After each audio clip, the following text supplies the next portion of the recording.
So thank you for attending another press conference here at the Office of the Leader of the Opposition. I guess I should start by wishing all Guyanese a happy independence. There are quite a few people who've come back from abroad to celebrate this important day for all Guyana. And I hope that they would enjoy themselves while they're at home.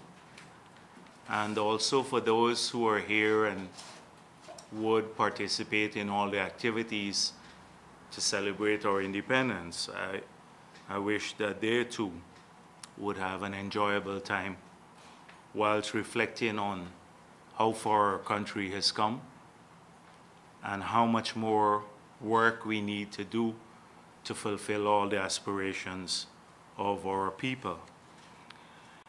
So whilst we're awaiting the decision from the CCJ, we've been engaged in quite a bit of work at the level of the People's Progressive Party in putting together our manifesto for the future. As I had indicated earlier, we would like to start implementing a full-fledged program that will transform the lives of people and address their concerns, jobs, safety in their homes, cost of living, etc. Almost immediately when we get into office. That is why we have been spending quite a bit of time, not just putting together broad goals, but to try to work out detailed approaches to several promises that we will make. So we have been looking at the oil industry and the oil and gas sector, and we've been exploring models as to how this sector would be transparently managed. In fact, we would like to see the sector, even with a PPP government in office, managed in a bipartisan way, where it rises above politics. That is the oil and gas industry. And that the resources are used to benefit all Guyanese. So we have been exploring various models, and we are not slaves to consultants who often work for the oil companies. We have been exploring ourselves in-house, studying a lot of the experience of various countries, of course seeking technical advice, and we will seek technical advice, but the final decision will be made by the government of Guyana, and a decision that is appropriate for our country and that will benefit our people, not something that any consultant will just come in, cut and paste, and hand over to us. And often these things reflect the interests more of foreign companies than our own people. So we'd ensure that that doesn't happen. And we've been working extensively at putting together several features of a local content policy that will ensure that not only a few Guyanese get wealthy from the oil benefits or the oil proceeds, and that the foreign companies that come here don't cream all of the benefits and take them away. That for the sector to be successful, the benefits must be felt by all of our people wherever they live, whether they live in the interior or South Georgetown or in Port Morant or anywhere, any other part of the country. And the people of every race, they must feel, and every class must feel the benefits from that sector. So we've been working intensively to put together all these ideas that can trigger the enactment of policies swiftly in these directions in terms of more opportunities for our people, but better management of the flows to come to Guyana, definition of their use, how much will be used for intergenerational equity, how much of it will be used for infrastructure, and how much must go back to our people for better education, job opportunities, healthcare, all of these things. And then we would like to see a model where the major parties of this country sit together in the future to oversee this process, regardless of who is in power. And we believe that the People's Progressive Party will be in power. We are also working, apart from the oil and gas sector. Many people say, oh, the 50,000 jobs that you are promising is ambitious.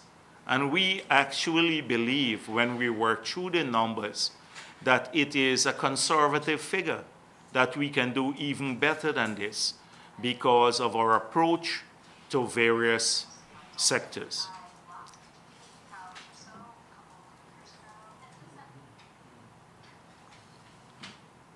So, can you please turn that off? Yes. So we are, this is what we are doing. So the plans are being worked out. We're going to roll this out a bit more in greater detail at the launch of the manifesto. So for those who think that this is an ambitious number, the 50,000 jobs, this is a conservative number for us. We believe we can do much better because of the incentive programs that we are working on. The package of incentives to support the job creation, we're working on a package of incentives to all the sectors of our economy, to the farmers, the miners, the forestry people, and even you're going to see some exciting new concessions and help to the services industry so that they can generate the 50,000 jobs. We have worked out in great detail how we are going to do 8,000 to 10,000 house lots per year. And so that is what we have been doing too. I noticed that this government is talking about the promises fulfilled. I'll get back to that sometime about housing. But they have not, as you know, every Guyanese would know, they have not developed a single new house lot since they got into office. And this is their 5th year in office now. So we're working on that. We already know which taxes we're going to reduce, which we're going to abolish. And we want to ensure that overall, in the new government, that the tax system doesn't push up cost of living, nor adds to the administrative burden and the cost of production for our manufacturers and our producers, rice farmers, or whatever else, all the business people. So we've been testing that. We're looking at a detailed set of programs that will strengthen governance institutions, and particularly those to fight corruption, because I think this is, given what has happened now, that there is an absolute need to not only strengthen the institutions that fight corruption, but also create new ones to ensure that there are swift penalties for transgressions of rules. So we'll be launching a package of measures to do that. Let me tell you one thing. We're very clear in the manifesto committee that public servants and our discipline services must enjoy, and teachers must enjoy, better conditions of service. So I saw this ad where the DPI has put out that the teachers got 300 new duty-free concessions. They should have gotten that years ago. That was part of the multi-year agreement under the PPP. They got 100 per year. This government refused to sign the multi-year agreement. Now, because we're approaching elections, they issue the concessions, but that was for the previous years, 100 per year that the PPP gave to the teachers. So we have to improve. There are a lot. Definitely education for university level. We'll see an exciting new package for children, elderly people, indigenous people, and those who live in the hinterland. Very important for us. Crime, tackling crime, must be one of the biggest priorities of the next PPP government, because with people getting wealthier and they need to feel safer in their homes, particularly with what we have seen recently and the absolute cluelessness of this government to tackle crime. And then, of course, we have to protect our democracy. So building and strengthening democratic institutions.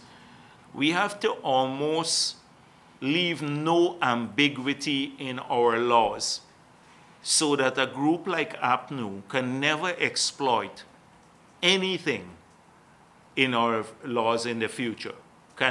We almost have to write out the great extent the interpretation of every provision of our Constitution, because they can add some of the weirdest interpretation of the Constitution. We have seen that recently with the unilateral appointment of the chairman of GCOM, and with this undemocratic trend where they just refuse to accept the no confidence vote using spurious languages.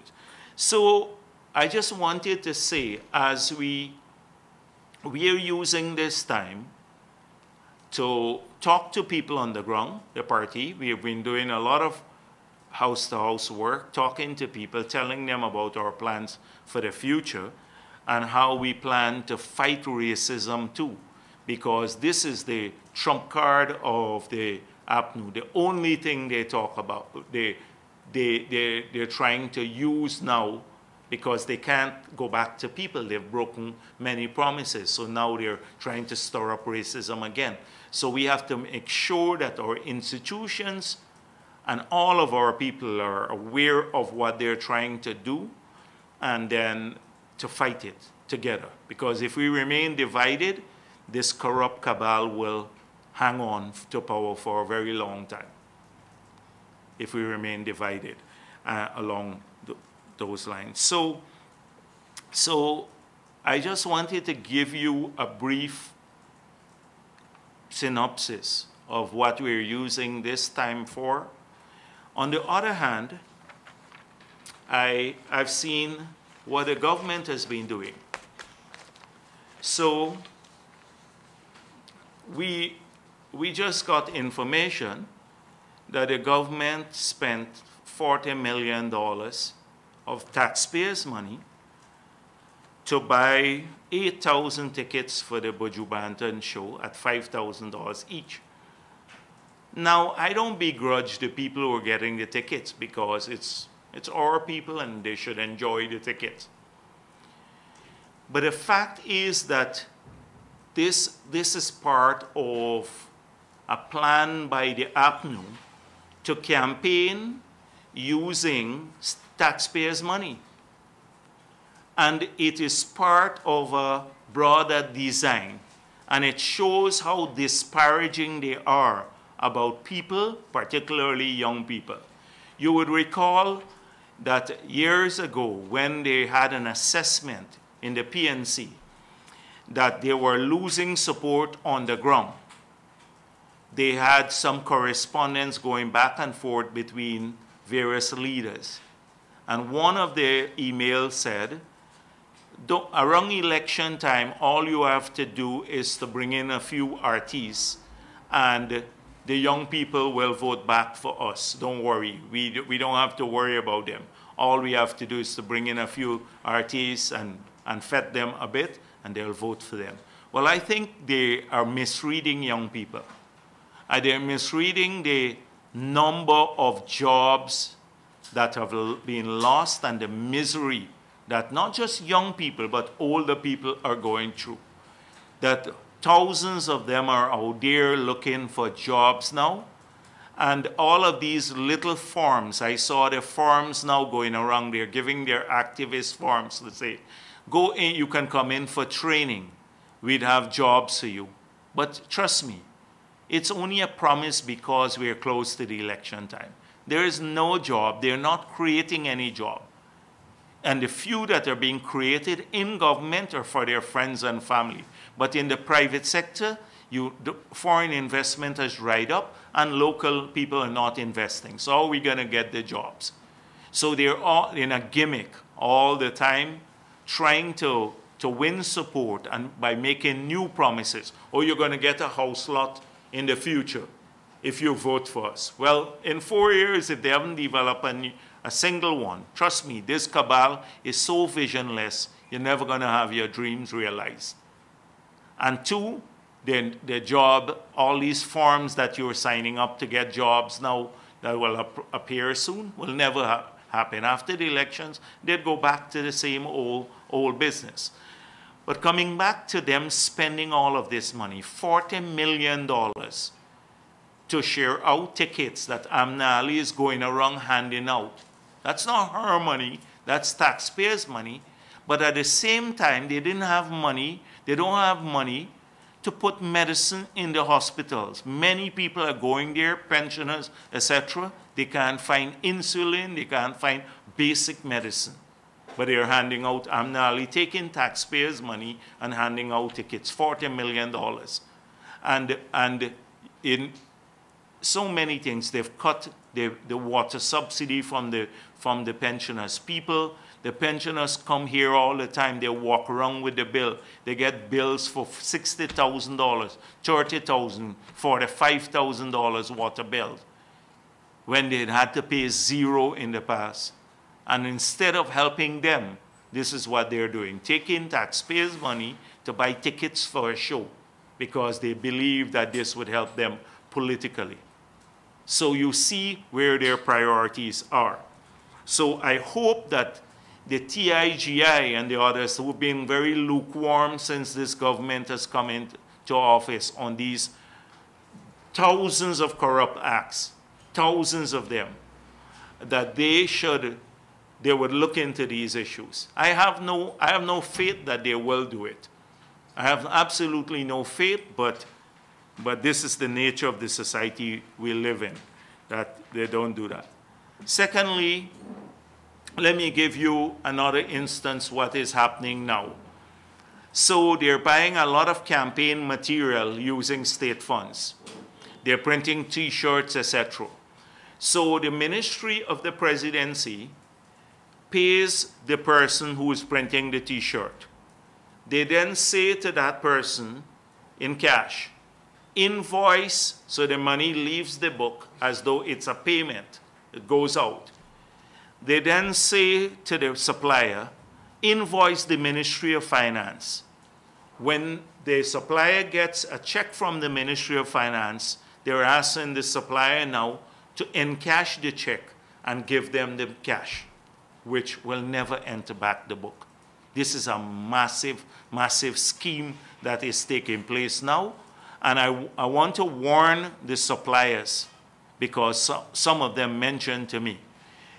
I want to warn the suppliers that if they're doing this, they're participating in an illegality.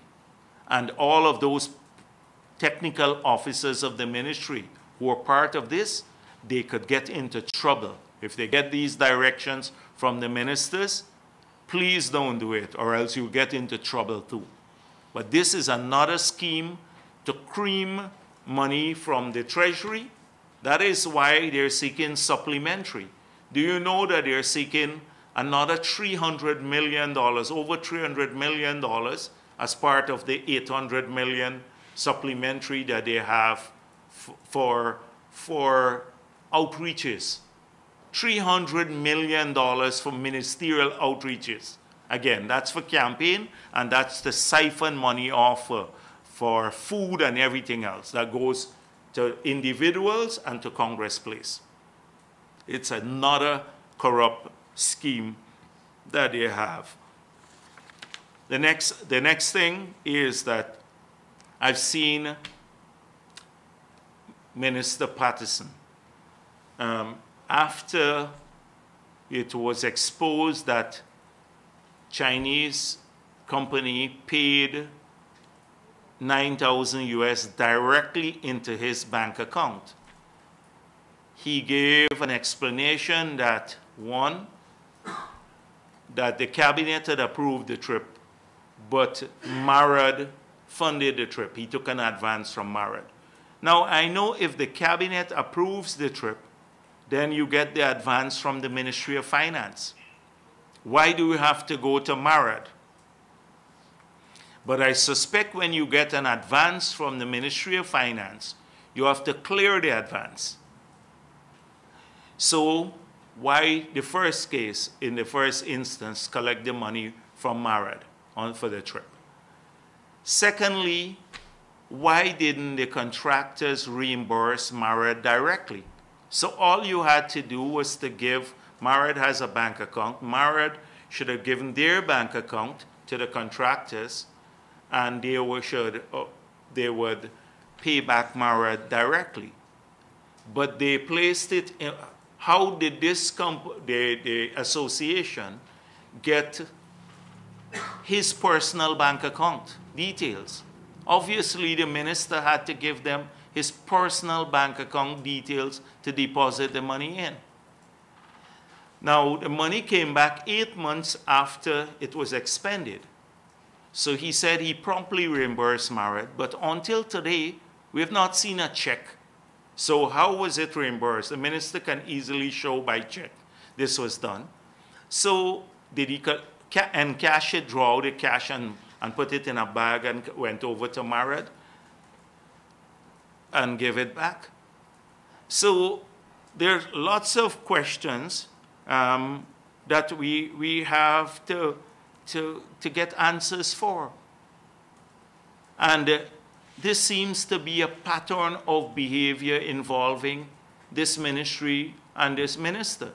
We've had him go up before the Public Procurement Commission, and they have an adverse finding, and he's before the police, and they completed the investigation 5 months ago, and until now we haven't seen any charges laid against him, although he committed an illegal act, according to the Public Procurement Commission. We've had a ton of that is in relation to the Demerara Harbor Bridge. And we have seen, even now, I just got a call today about the contract for works in Letem, the pavement, the laying of asphalt, that they've siphoned off, the ministry and the others have siphoned off large sums of money from that contract too. Almost the East Bank Berbice Road, they've siphoned off the money because they did that through force account. We have a long list of questionable issues. And guess what the minister is concerned about? How did people find out about this, that the money was paid in his account?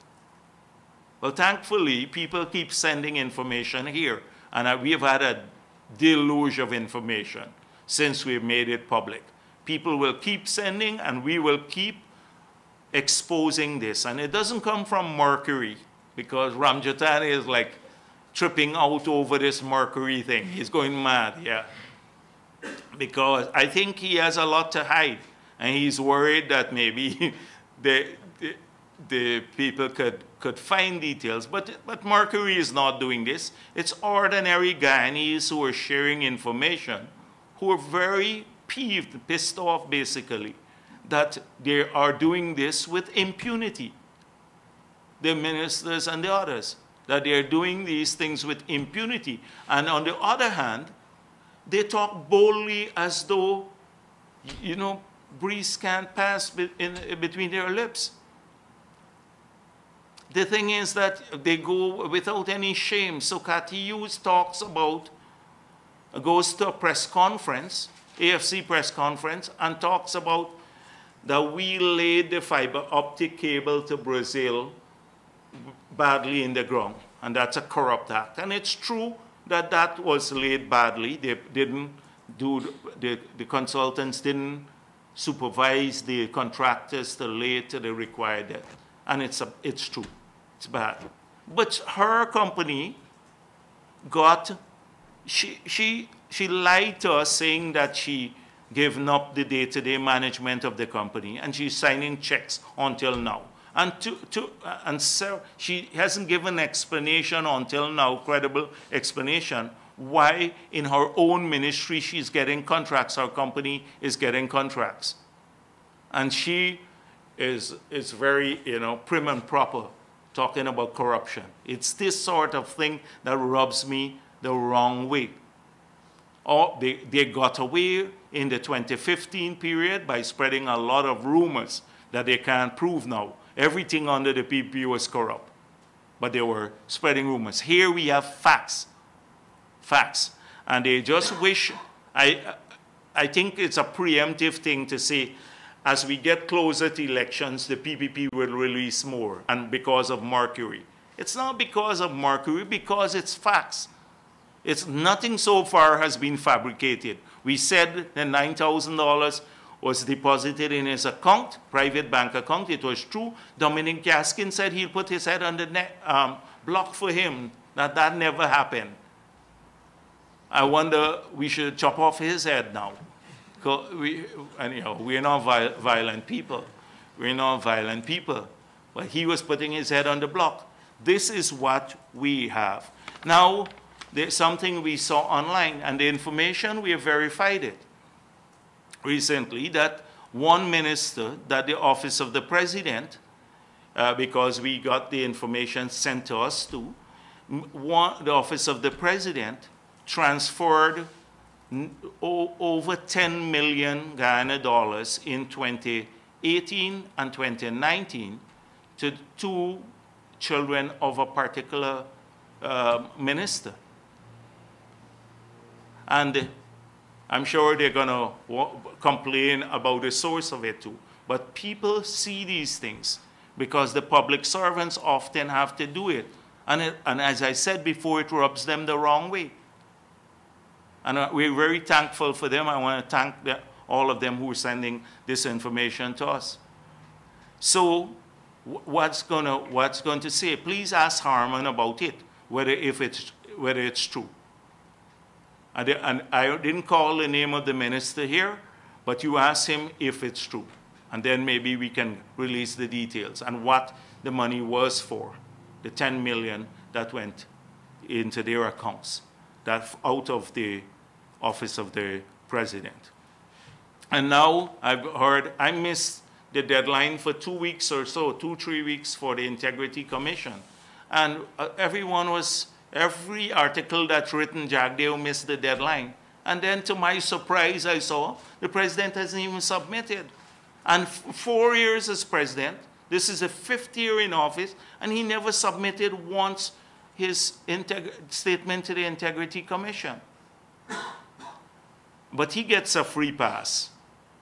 So if I see the Kaichur News saying Jagdeo signed the airport deal, as I mentioned before. I didn't sign it.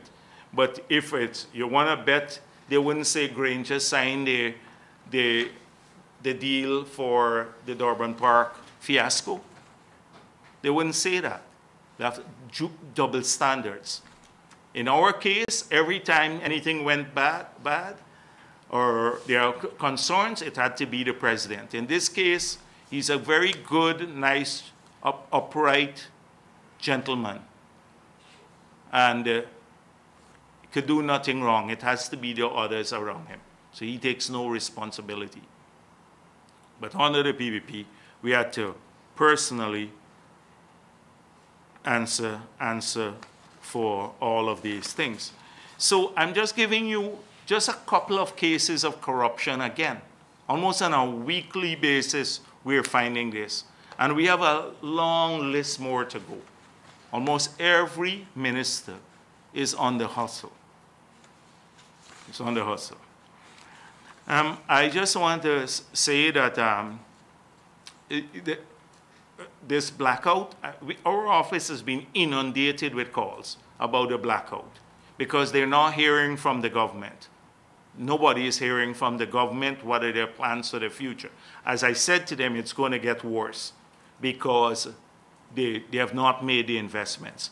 But I wonder, I saw in the supplementary provision that they sought, they had $4.3 million to install a telephone system damaged by power surge over the weekend of March 9th and 10th.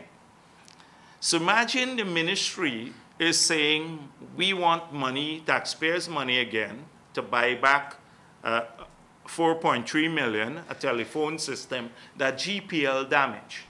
I wonder all the appliances that GPL is damaging for ordinary people. They can't go and seek supplementary. But this just gives you an indicator. And if you ask them, they would say, no, it's not burning or damaging people's equipment. People work very hard for this. But again, we look at it.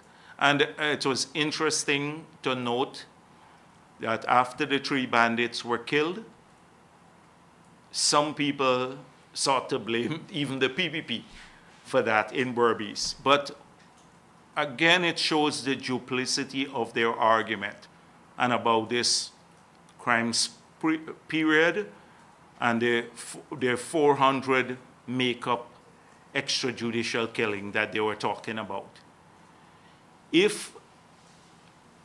Did President Granger, they blamed the PPP for every encounter that the police had or every engagement the police had with criminals.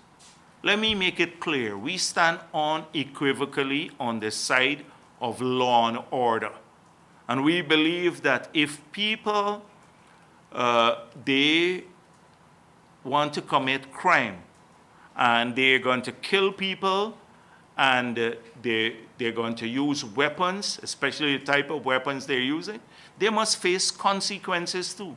It's not impunity to the police, but it's very different as to who gives the order. So I wonder if it was that happened under the PPP, they would say it's the Minister of Home Affairs or the President who gave the order because we're into extrajudicial killing.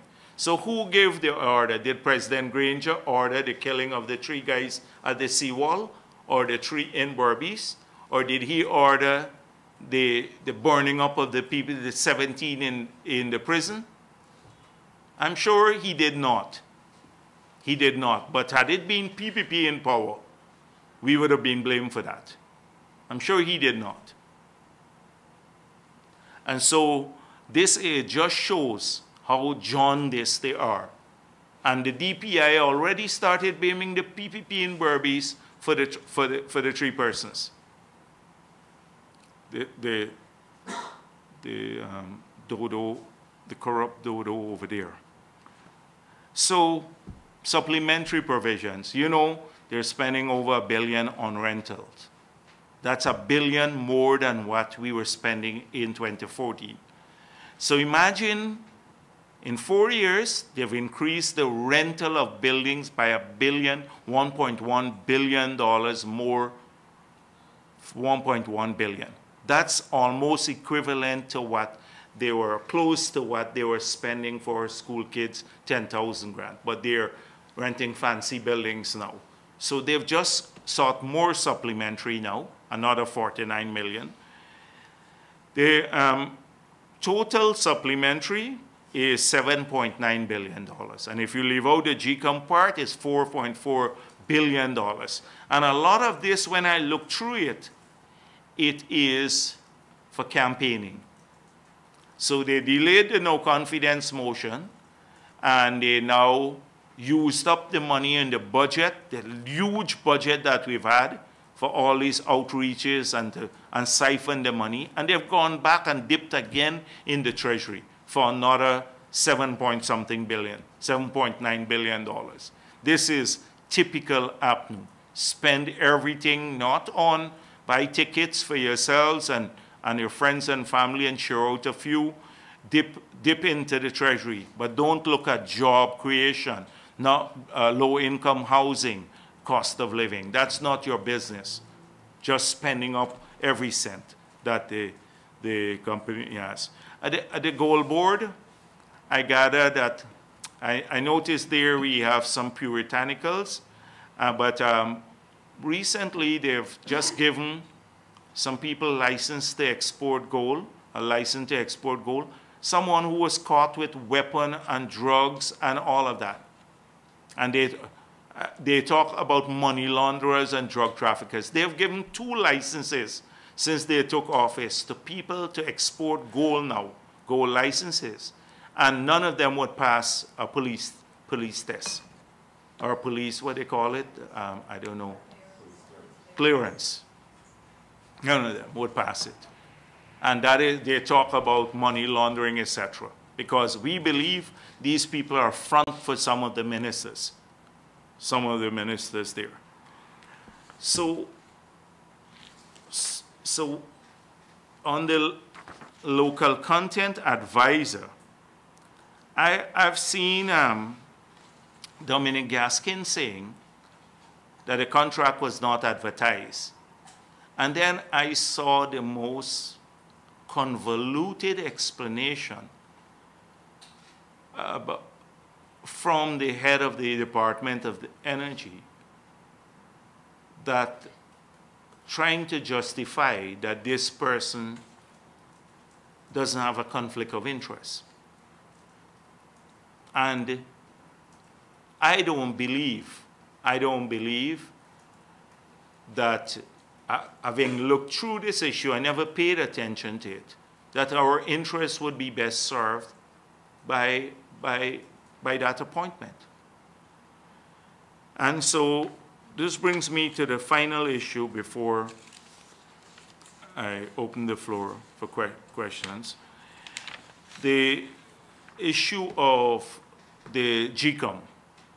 And so the legal officer, His Excellence Dazel, has become a PPP mole in GCOM, simply because she has given an opinion that is a reflection of the law, and it doesn't support what the 3 commissioners from the PNC have been saying, and the chairman. So suddenly, she is a PPP mole, and that she undermined their case at the CCJ. Everyone who looked at the case at the CCJ would see how pathetic the government was, how pathetic it was. And so I hope that the CCJ is looking at the behavior of those 3 commissioners and the chairman, that they are observing it carefully about how partisan they are in the administration of GCOM, and that they are taking, all 4 seem to be taking instructions from Congress Place. So Congress Place has now gone out, and they're doing groundwork, they said, and supported by GCOM, where they're going around and saying to people, get ready to register. And you must register because the law, you can be fined, etc. So they're trying to bully people into registering. What they effectively want is to deregister people. Deregister. They want to create confusion. And they want to, if they have an order to hold the elections immediately, as Basil Williams said in the presentation at the CCJ, they would want to use that as an excuse for unrest. But this is not the past. People are wise to all of these things. You know, so that they're not going to go and lie to the kids anymore in Alboystown or Leopold Street or anywhere else, because they've seen the numerous lies. They've seen all the broken promises. They know what has happened. Part of this handout of free tickets, and whoever gets the free ticket, please enjoy yourself, have a drink for me too, because it's taxpayers' money. But this was largely because when they did their outreach in Georgetown, the minister showed up with 5 police, and some of them alone in the school compound. Nobody was showing up. And so this is an entree back to create some favorable environment back to people. So we have to reject all the lies that they're telling in the communities, especially around registration, how people were left off the list. That's not true. It's the same list that was valid up to April 30th that they didn't have an issue with for local government election. And look at how, I don't want to say dishonest that the president is.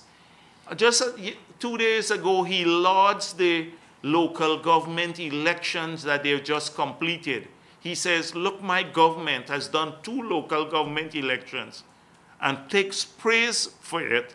And then the same list on which the local government election was held, his party is now saying the list is bad.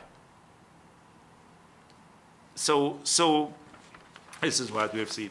And another example of waste of taxpayers' money, because DPI is now paying themselves.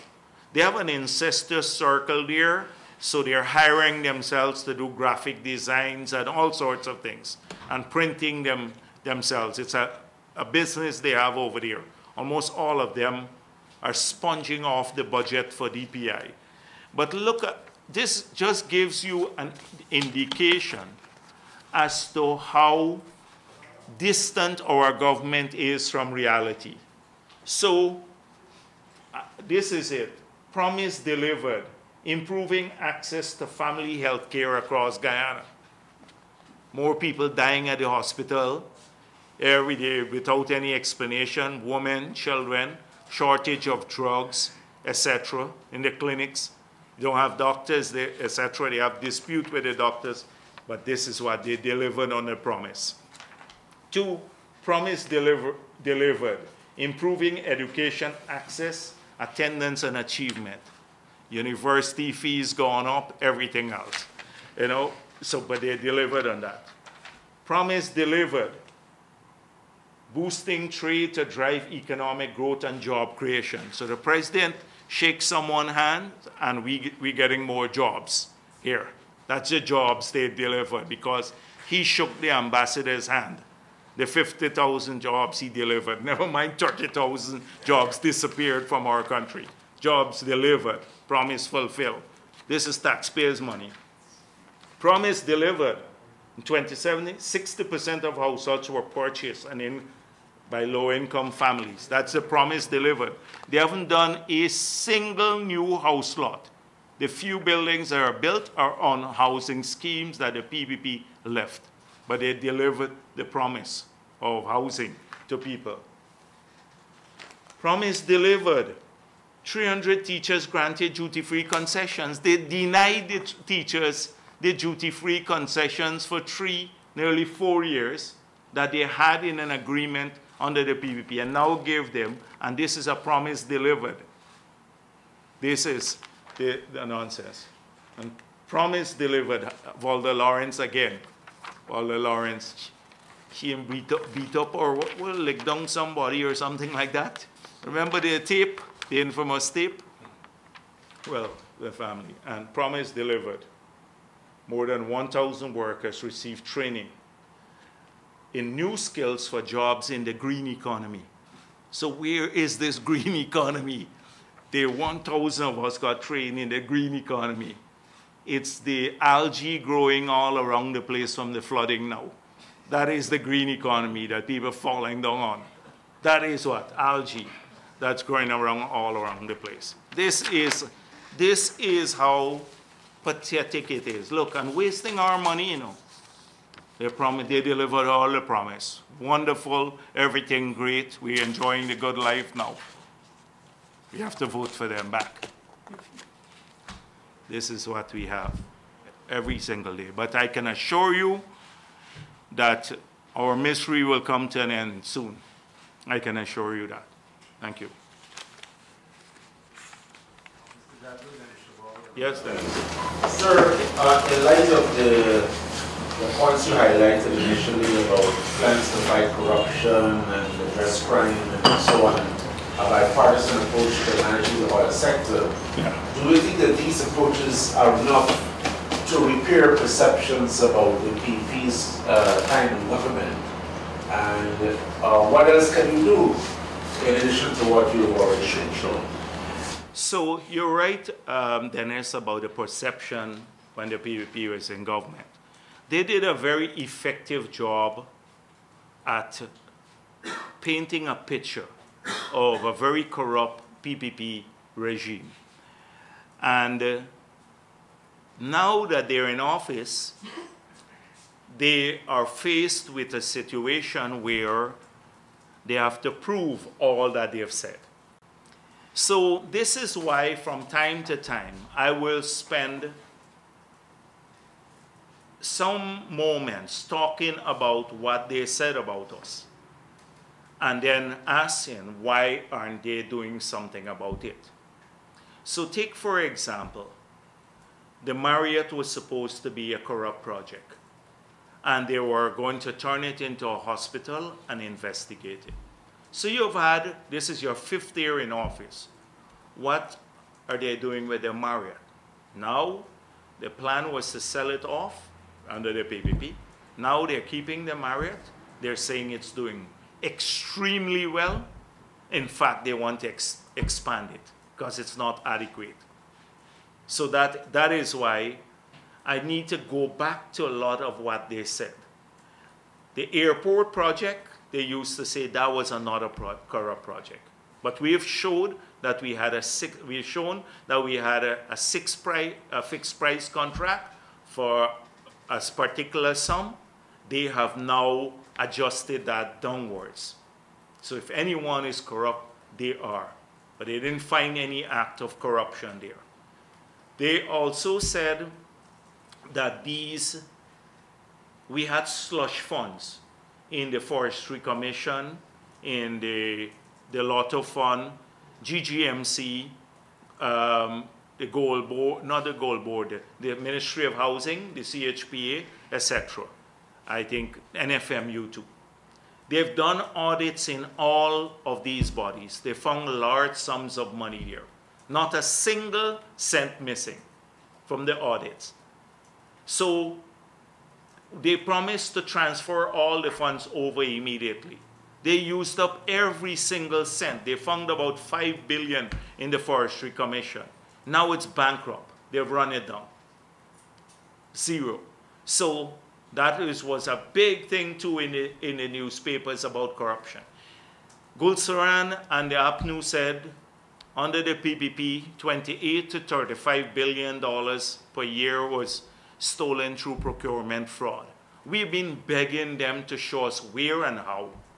I've asked several times, I've even asked the Starbuck News if they can encourage him to write an article, Gulsaran, who made that declaration, and the APNU put it in their manifesto, that if he could write an article pointing out which project the money was stolen from, how he came up with 28 to 35 billion a year, has not been able to answer.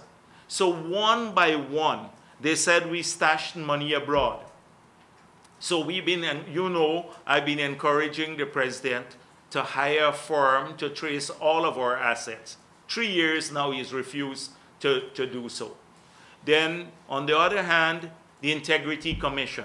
Look at our experience with the Integrity Commission. Under the PPP, every year we filed. You can go, you didn't need to pass the SARA law. You can easily go to the Integrity Commission, get the documents and see if we made false declarations. If we made false declarations, you can charge people and they can go to jail for a year. But they have not done so because many of them never filed, and they're in government now. After this is the 5th year in government, they have only filed once, and the president has not filed even once. And under us, every year, that's a statutory responsibility. I heard he said it's the policy of the cabinet to file. That's not the policy of your cabinet. That's a statutory responsibility. They've not done it. I can go down the long list of things. That is what the perception. We are trying to work hard to dismantle that. Now, people may not believe us, but at least let us debate it. Let us debate all these projects. And we're prepared to stand by our record. Our record. We found 10 years gap with audited statements. We audited our accounts for every single year, national accounts we've been in office. We never had a minister on Public Accounts Committee. This government is the only government in the Commonwealth that has put a minister on the Public Accounts Committee. We passed a procurement law that we were using studiously. They're in breach of the procurement law on a daily basis. On a daily basis, we can find breaches of a procurement law. You tell me how many ministers in 23 years did we find that had in their own ministries doing their companies getting work. We have several ministers already, and this is 4 years. 4 years in office. Yeah, but what I'm trying to ask is different. So you asked me about perception. Whether this is part of your effort to deal with the perception, and you think that you'll be successful? I don't know. It depends on the people of Guyana whether we are successful or not. But we can give explanations, and they're comparing. But we have to now, Dennis, every time we find a transgression, why do you think I said robust changes to? So, for example, what happened with the $18 million that they received through a signing bonus? We have already offered a solution to that. That we said within 1 month of being in office, we will table legislation that will criminalize non-disclosure by the Minister of Finance and the Secretary to the Treasury of any receipt from oil company. So within 2 months, if they don't gazette the money and notify Parliament, there'd be a jail term of 10 years attached to it. So an ordinary citizen of Guyana every year can then go online or go and get all the gazettes and just add down, and they will know how much money we collected from the oil sector. So nobody, not just the Auditor General or the Minister of Finance, would know this. And I already pointed out, we passed 3 budgets, 2017, 2018, 2019. And you know the Minister of Finance never put the 18 million as part of revenue. So that's illegal. And still it goes on and on. And quickly, Mr. Jagdeo, have you and all of your FDs submitted declarations to the technical? Yeah, I think by now all of them have, yes. Yes. And sir, why have you filed a Canada recently, in recent months? Because I didn't want to go to Canada. I actually didn't even want to go up to the US because I believe the work is here. I did not travel almost the whole of last year and 3 months into the new year. It's the longest period I haven't traveled because I'm working here. And then I went to Trinidad, then I went up to Washington. I suspect it depends on what happens with the CCJ decision. I may or may not go to Canada. I just was trying to ask you whether there were any restrictions on you going to Canada. No, there are no restrictions on me going to Canada. Where did you get that from? And you got an update from Mr. Ali about physical restrictions? No. I think that's where you really wanted to ask. I have not asked him. I have not asked him. Because you know why it was done. Because they made it clear why. But are you hoping that, why haven't you asked him? Because on a daily basis, I don't think about news stories. Right now, what I've asked, you know what I asked. Yes, but what I asked your friend about is, how did the meeting go? You're going out to the meeting. We got to hit the ground. So right now he is in Region 1. He left early Tuesday morning and he's coming back on Friday and he's on the ground working. And that's what I asked him about. I call him and say, what did people raise at the meeting? How are we going? We got to get the manifesto out. Let's work quickly. That sort of thing. I don't bother too much about that. Well, would you like him to meet with the spring candidate? I guess you would meet the diaspora. I guess so. I guess so. But the work is here. The work is here. As it relates to the manifesto, can you say how soon the party is looking to launch this manifesto? And also, have you decided on your prime minister? Both are, the timing of the launch, both are dependent on the ruling. I'm not sure if you would have answered this question before, but do you support calls for the declarations of the opposition leader and the president to be made public? We took a motion to the parliament to make public our 10 years of our tax payments for every MP and 10 years of our submissions to the Integrity Commission. And you recall, they voted against it. They voted against it. So that reflected our position on the matter.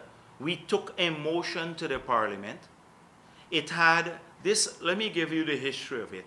So the history of it was the president said that the private sector, that they had to increase the salaries for these ministers because they were making by 50% and more, because they were making a lot of money in the private sector. But I know some of them weren't even working in opposition. So we said, all right, we took a motion to Parliament to make public our declaration, our tax declaration, so we'd see who was earning what for the past 10 years. And then Nagamutu stood up and said, Jagdeo is clever because he didn't have to pay taxes, so he wouldn't have any tax declaration to make public. And we amended the motion right there, and we said, okay, not just the 10 years tax payments, but 10 years of declaration to the Integrity Commission. And they voted against it. You should ask them, why did they vote? After they were arguing all the while how corrupt we were, that why did they vote against making public all the declarations when people in Guyana would see what we own and they can easily say, oh, I know Jagdeo owns something more than what he's put there. Let me call the Integrity Commission. You can ask them why. They should give an explanation as to why. You should ask the president and Nagamutu. But still that doesn't stop you from making your evidence. No, but why should I make mine public alone and then that will become, every day you just focus only on me like we've been doing and you give the president a free pass because he wouldn't declare. He got a free pass until 2 days ago. Everybody thought or assumed that he had declared. I was getting hammered as opposition leader. I'm now in government even. And he got a free pass. I make mine public. All day long you focus on that and then you give the government a free pass. Ask him as president why they voted against a motion. I believe that we should do that. Make public everything. Thank you.